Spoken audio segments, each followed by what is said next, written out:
Hey, try not to be dog shit tonight, dog. For one time, come out ready to play. If I ever see you again, I'ma whip your ass. You know I'ma whip your ass. Picture this. You've been drafted to the Chicago Bulls in the 90s and you're on cloud time. It's the opportunity of a lifetime. The NBA, fame, fortune, and it's all within your grasp. But then you step on the court for the first practice and suddenly that dream feels like a distant memory. You're not just playing basketball, you're being tested, harassed, bullied, and to your shock, you're not just getting trash talked, you're getting physically pushed around by none other than the legend himself, Michael Jordan.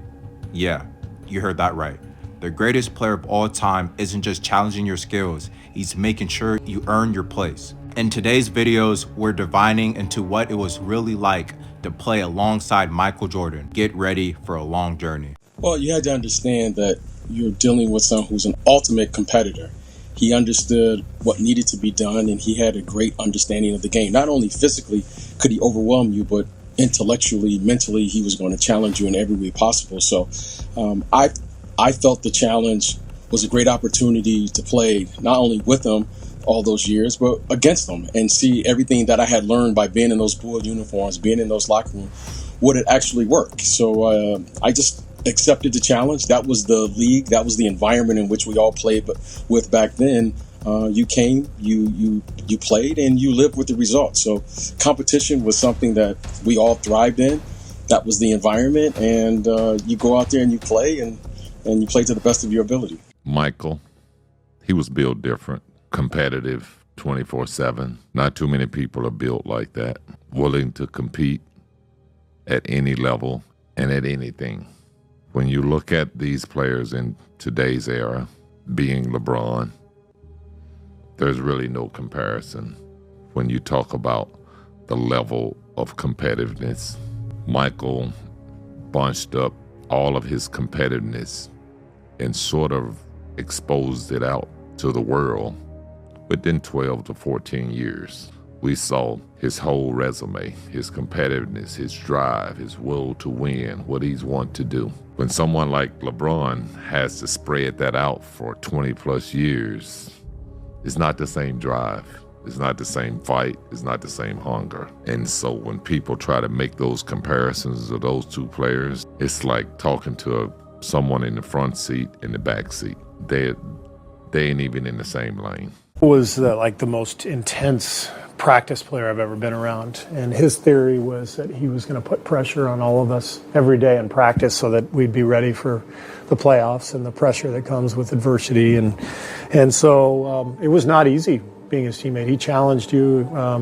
You had to stand up to him and prove your worth, and so we got into it one day. It was just a competitive practice, and there was trash talking, and you know, we got into it a little bit. I mean, it's something that happens, frankly, probably 3 times a year on every team. But when Michael Jordan is involved, it gets a little more. But I'm not going to beat anybody, but I will fight people. I'm going to lose every time, but I've got a competitive, insecure streak in me that, you know, I want to win so badly.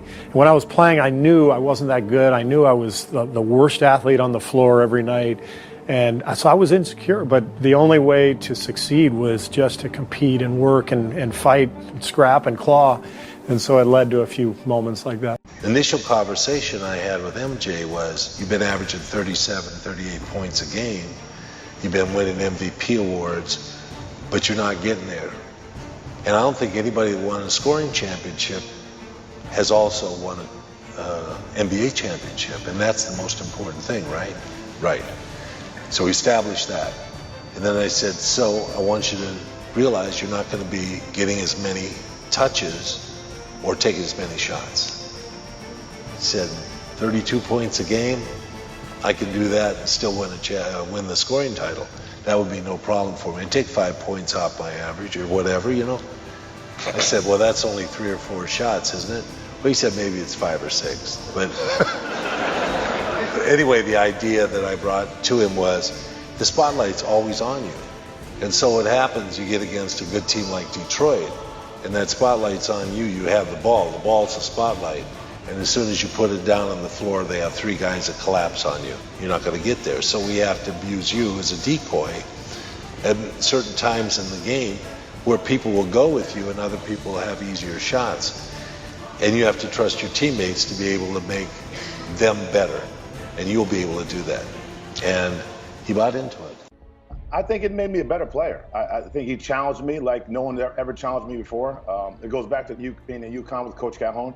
They push you to be the best. I think he knew I had more potential that I tapped into, and he pushed me to be the best player I could be.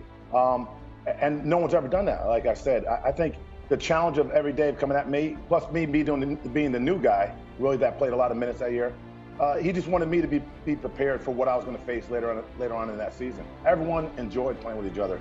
It was a great family atmosphere. Guys had the same goal, winning the championships. There wasn't petty issues of, contracts. Guys wouldn't pass to each other. Well, Scotty's issue never came onto the court with the team. So everybody was focused on one goal to win championships, and no other team I played with had that, was that, tight knit and had that going for them the whole season. That's the end of the video. Would you survive playing alongside Michael Jordan? Yes or no? Leave that in the comment section below. Make sure to like and subscribe, and I'm out.